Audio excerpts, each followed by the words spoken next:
যারাই আজকে আমরা সমবেত হয়েছি প্রত্যেকের নামাজের সঙ্গে সঙ্গে কিছু শরীয়তি কথা শোনাটা দরকার।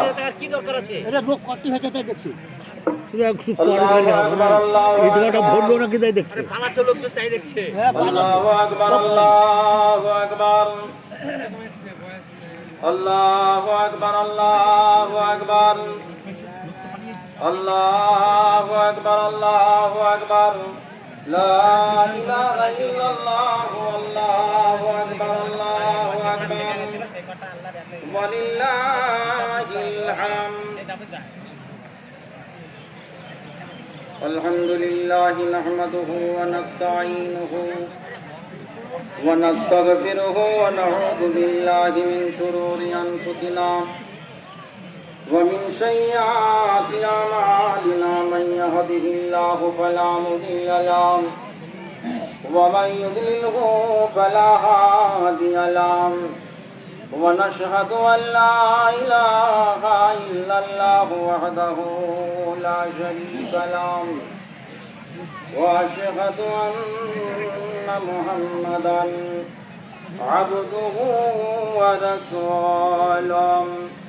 أما بعد فأعوذ بالله من الشيطان الرجيم. بسم الله الرحمن الرحيم.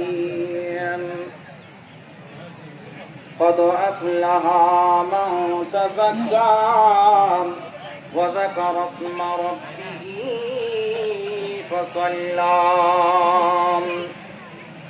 بل تؤثرون الحياة الدنيا والآخرة خير وأبقى. قال الله تبارك وتعالى بسم الله الرحمن الرحيم. ومن الناس من يقول آمنا بالله وباليوم الآخر وما هم بمؤمنين يخادعون الله والذين آمنوا وما يخدعون إلا أنفسهم وما يشعرون. في قلوبهم مرض فزادهم الله مرضا ولهم عذاب أليم بما كانوا يكذبون. শ্রদ্ধেয় আমার এতদ অঞ্চলের বাবাজি ও ভাই সকল, আমার পর্দা নসিনা অবলা সরলা সুশিক্ষিতা মা ও ভগ্নীগণ,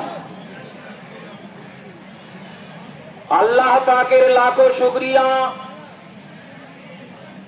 যে কালকে থেকে সকাল অবধি নামাজের আগে আসা পর্যন্ত কত মানুষের ফোন ছিল যে আমরা একত্রিত হয়ে এক জায়গায় হয়ে সালাত আদায় করতে পারবো কি পারবো না। একটা সংশয়ের পরিস্থিতি ছিল,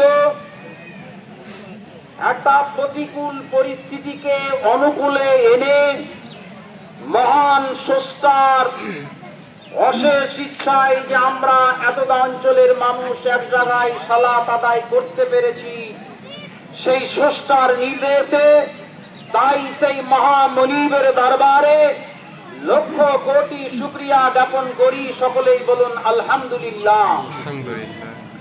সেই মহামনিবের সংক্ষিপ্ত প্রশংসার পরে পরে যিনি নবী কুলে শিরোমণি সৈয়দুল আম্বিয়া খাতিমুন নবীগিন বিশ্ব মানবতার শ্রেষ্ঠ মানব মহামানব নবী মুহাম্মদুর রাসূলুল্লাহ সাল্লাল্লাহু আলাইহি সাল্লামের প্রতি শত সহস্র দরুদ ও শান্তির ধারা বিবর্ষিত হোক, বলুন আল্লাহুম্মা আমিন। আমি আপনাদের পরিবেশ পরিস্থিতি অনুভব করতে পেরেছি। আপনারা নিজে অনেক জানেন, অনেক বুদ্ধিবৃত্তি সম্পন্ন মানুষ, অনেক আমরা ইন্টারনেটে ওয়াজ নসিহত শুনেছি, অনেক আমরা জেনে ফেলেছি। আমলের আমাদের ত্রুটি, সেই জন্যই যারা ইমাম সাহেব আছে সেই আমলের ত্রুটির কারণে হয়তো বক্তব্য দিতে হচ্ছে এখনো পর্যন্ত। তাছাড়া জানলে আলা আমরা কম নয়, আমি যা জানি তার তুলনায় আপনারা 10 গুণ বেশি জানেন, এটা আমি আপনাদের কাছে স্বীকার করছি। তদুপরি নামাজের সাথে সাথে খুতবাটাও একটা নামাজের অংশ।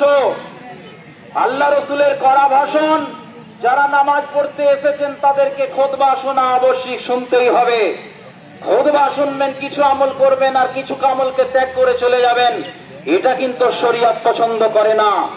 যারা আমরা জ্ঞান পিপাসু মানুষ, জ্ঞান বুদ্ধি বিবেক সম্পন্ন মানুষ, যাদের আমাদের জ্ঞান গরিমা আছে, বুদ্ধি আছে, বিবেক আছে, তারা নামাজের সাথে সাথে সালাতের সাথে সাথে খুতবা শুনে যান, ভবিষ্যতে উপকার লাগবে।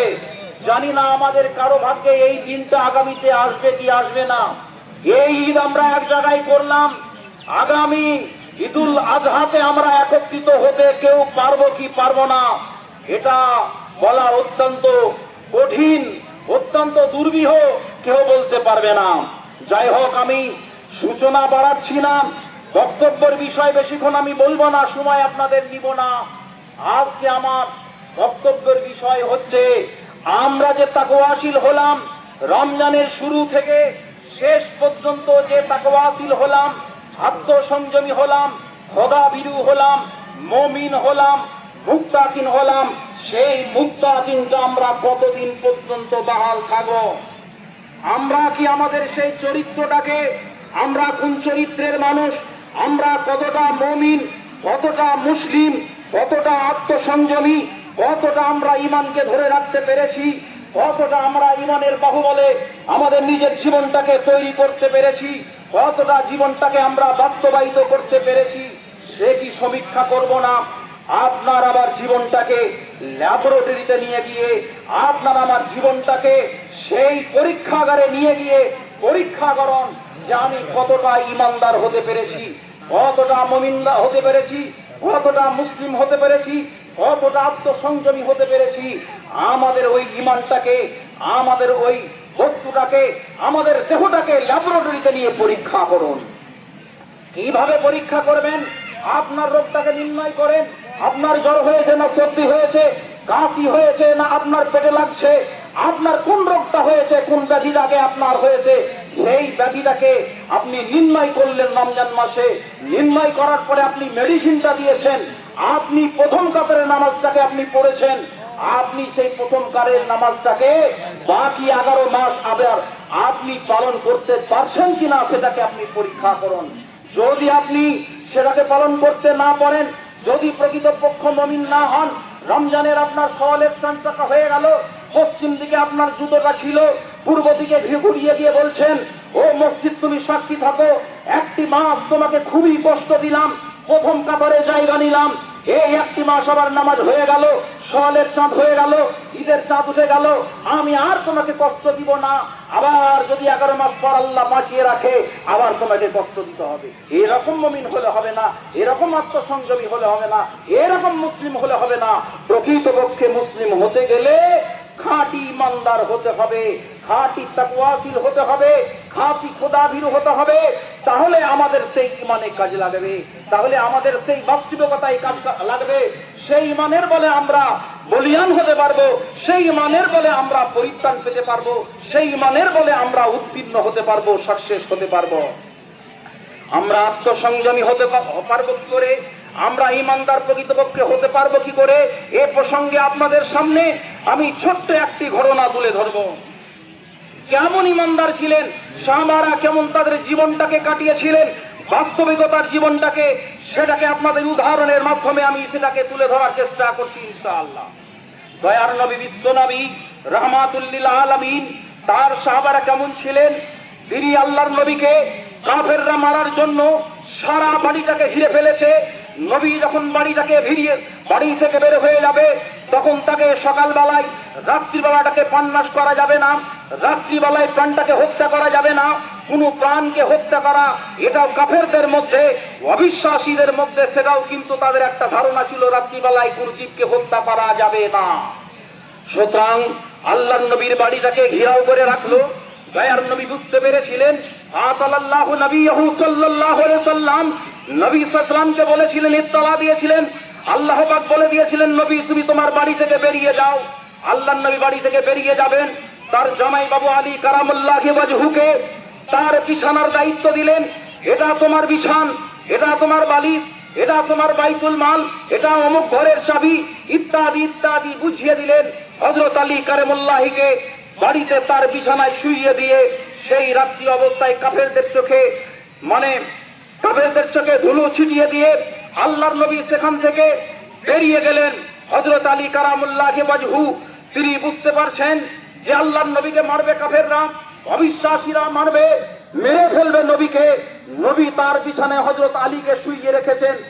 নবীর প্রতি কত আগাধ বিশ্বাস, নবীর প্রতি কত আগাধ ভালোবাসা, নবীর প্রতি কত আত্মবিশ্বাস রয়েছে যে আল্লাহর নবী তারই বিছানায় আলী কারামুল্লাহ ওয়াজহুকে শুইয়ে রেখেছে। অথচ তিনি জানছেন যে নবীকে এই বিছানায় পেলে কাফেররা সকালবেলায় মারবে, তবু তার কত বিশ্বাস নবীর প্রতি, কত আত্মসংযমী হযরত আলী কারামুল্লাহ ওয়াজহু। সাহাবীদের জীবন কত তাদের নেই নিষ্ঠার জীবন ছিল যে হযরত আলী কারামুল্লাহ ওয়াজহু তিনি বলছেন যে আমাকে সকালবেলায় পেলে তো কাফেররা মারবে, এ কথা তো আমি জানি, কিন্তু দয়ার নবী যখন নিশ্চয় আমাকে তার বিছানায় শুইয়ে দিয়েছেন তখন নিশ্চিত আমি মরব না। আল্লাহর নবী আমাকে যখন শুইয়ে দিয়েছেন অতএব আমি নিশ্চয়ই বেঁচে থাকবো। কতটা আল্লাহর নবীর প্রতি বিশ্বাস, কতটা ভালোবাসা, সেই ভালোবাসা আমাদেরকে রাখতে হবে। যদি সেই ভালোবাসা, সেই আত্মসংযমী জীবন যদি আমরা তৈরি করতে পারি, বাস্তবিকতার জীবন ঈমান দিয়ে আমরা পরিপূর্ণ করতে পারি, বাকি 11 মাস যদি আমরা সেই ঈমানের বলে বলিয়ান হয়ে নামাজকে ধরে রাখতে পারি, সালাতকে আদায় করতে পারি, সিয়ামকে আদায় করতে পারি, তবে আমরা প্রকৃত মুসলমান হতে পারবো। আর যদি আমরা সিয়ামকে ছেড়ে দিই, সালাতকে ছেড়ে দিই, ওমিনান নাসি মাইয়াকুলু আমান্না বিল্লাহি, ওই অবিশ্বাসীদের মতো, মুনাফিকদের মতো ওমিনান নাসি এমন কিছু মানুষ আছে, মাইয়াকুলু তারা বলে আমান্না বিল্লাহি আমরা আল্লাহর প্রতি ঈমান এনেছি, ওয়া বিল ইয়াউমিল আখিরি আখিরাতের প্রতি বিশ্বাস রাখি, ওয়া মা হুম বিমুমিনিন। আল্লাহ পাক রব্বুল আলামিন বলছেন প্রকৃতপক্ষে তারা কিন্তু মুমিন নহে। আল্লাহ ঈমানের কথা জানে, মুসলিমের কথা জানে, মুনাফিকের কথা জানে। আল্লাহ পাক রব্বুল আলামিন এই রকম ঈমানদার যারা ধোঁকা দেওয়ার চেষ্টা করে, ইউখাদিউন আল্লাহ, আল্লাহকে এবং আল্লাহর রাসূলকে ধোঁকা দেওয়ার চেষ্টা করে, প্রকৃতপক্ষে তারা ধোঁকা দেওয়ার চেষ্টা করে, কিন্তু আল্লাহ পাককে তো ধোঁকা দিতে কেউ পারে না। প্রকৃতপক্ষে নিজেরাই তারা ধোঁকার মধ্যে, ক্ষতিগ্রস্তের মধ্যে পড়ে। সুতরাং যারা আমরা করবো কি, একটি মাস সিয়াম পালন করলাম, একটি মাস আমরা রোজাকে পালন করলাম, পালন করার পরে নামাজকে আদায় করলাম, যাকাতকে আমরা দিলাম, আমরা সিয়ামকে পালন করলাম, করার পরে যদি বাকি এই ফজরের নামাজকে পড়েছি কি পড়ি না জানি না, এইভাবে যদি জোরের নামাজকে কাজা করে দিই, এইভাবে যদি আসরের নামাজকে আমরা বাদ দিয়ে দিই, তাহলে আমরা কি হব, ওই মুনাফিকদের ন্যায় হয়ে যাব যে একটি মাস রোজার মাসে, সিয়ামের মাসে আমরা করলাম কি নেকিকে সঞ্চয় করলাম, আর বাকি মাসগুলোকে আমরা নেকিকে ভিলিজ করে দিলাম। এরকম করলে হবে না। আমরা সিয়ামের মাধ্যমে কত নেকি সঞ্চয় করেছি, যে আমাদের সিয়ামের মাধ্যমে আমরা যারা ওই সিয়াম রেখেছি তাদের 1 বছর পাপকে ক্ষমা করে দেওয়া হয়েছে। যারা আমরা ওই তারাবি পড়েছি 1 বছরের পাপকে, পূর্বেকার পাপকে ক্ষমা করে দেওয়া হয়েছে। যারা আমরা ওই লাইলাতুল কাদর রেখেছি তারা আমাদের 1 বছরের পাপকে ভিলিজ করে দিয়েছি, নষ্ট করে দিয়েছি, সব বরবাদ, সব নষ্ট করে দিয়েছি। আমরা পাপকে আমরা ধুয়ে মুছে সাফ করে দিয়েছি। ধুয়ে মুছে সাফ করার পরে আমি আল্লাহকে বলেছি, ওগো আল্লাহ আর পাপ করবো না, হারাম খাদ্য খাবো না, হারামের জায়গায় যাব না, কাউকে অন্যায়ভাবে হত্যা করবো না, আমরা কারো মাল লুণ্ঠন করবো না, আমরা সুদ খাবো না, জুয়া খেলবো না, শয়তানির পথে যাব না, আমরা হারাম মাল ভক্ষণ করবো না। এই প্রতিজ্ঞাবদ্ধ হয়েছি। এই প্রতিজ্ঞাবদ্ধ হয়ে যদি আমরা পুনরায় আমরা অন্য পথে চলে যাই, বিপদগামী হয়ে যাই, অন্যায় করি, অন্যায়ের হাত ধরি, অন্যায়ের পথে আমরা আমাদের জীবনটাকে পরিচালনা করি, তাহলে আমরা ক্ষতিগ্রস্ত হয়ে যাব। আমার বলার অনেক কিছু আছে, কিন্তু থাকা সত্ত্বেও মানুষের কিছু ইচ্ছা আছে, কারো অনিচ্ছা আছে।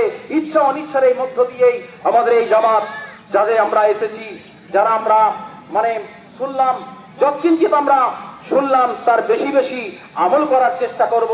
পরিশেষে মহামনিবের দরবারে দোয়া করি, হে রব্বুল আলামিন, আজকে আমরা যারা রোগাগ্রস্ত, আজকে আমরা যারা পাপী, তুমি তাদের পাপকে ক্ষমা করে দাও। আজকে আমরা রোগাগ্রস্ত যারা, তাদের তুমি বেমারকে ভালো করে দাও। হে আল্লাহ, আমরা যারা নামাজি কম আছি, তাদেরকে তুমি পাক্কা নামাজি বানিয়ে দাও। হে আল্লাহ, যাদের আমাদের মালের কম আছে, তুমি তাদের মালকে পরিপূর্ণ করে দাও। হে আল্লাহ, যারা আমরা অভাবগ্রস্ত আছি, তাদের অভাবকে তুমি দূর করে দাও। হে আল্লাহ, বিশ্বের মুমিন মুসলমানরা সত্য পথে চলার জন্য, সত্য পথকে ধরার জন্য আজকে যারা ক্ষতিগ্রস্ত, আজকে যারা নির্যাতিত, আজকে যাদের প্রতি স্টিম রুলার চলছে, হে আল্লাহ, তুমি তাদের স্টিম রুলারকে বন্ধ করে দাও। হে আল্লাহ, তুমি এদের ওই অবিশ্বাসীদের চক্রান্তকে তুমি ব্যর্থ করে দাও। হে আল্লাহ, মুনাফিকদের চরিত্রকে তুমি ব্যর্থ করে দাও। হে আল্লাহ, মাজলুমদের চরিত্রকে তুমি ব্যর্থ করে দাও। আল্লাহ, মুসলমানের চরিত্র আমাদের প্রত্যেকের অন্তরে এনে দাও। আল্লাহ, পাক্কা নামাজি বানিয়ে দাও, পাক্কা মুসলিম বানিয়ে দাও। হে আল্লাহ, হেদায়েতের রাস্তায় তুমি আমাদেরকে সিরাতাল মুস্তাকিমের পথে তুমি আমাদেরকে পরিচালিত করো। রব্বুল আলামিন, ওয়াখির দাওয়ানা ওয়ালিল হামদুলিল্লাহি রাব্বিল আলামিন। বলার মাধ্যমে ভুল ত্রুটি হলে নিঃসন্তান বা ভাই বলে ক্ষমা করবেন। আসসালামু আলাইকুম ওয়া রাহমাতুল্লাহি ওয়া বারাকাতুহু। আপনাদের দানের পরিমাণ কত হলো এখানে গণনা করার পরে সেটা আবার ঘোষণা করা হবে।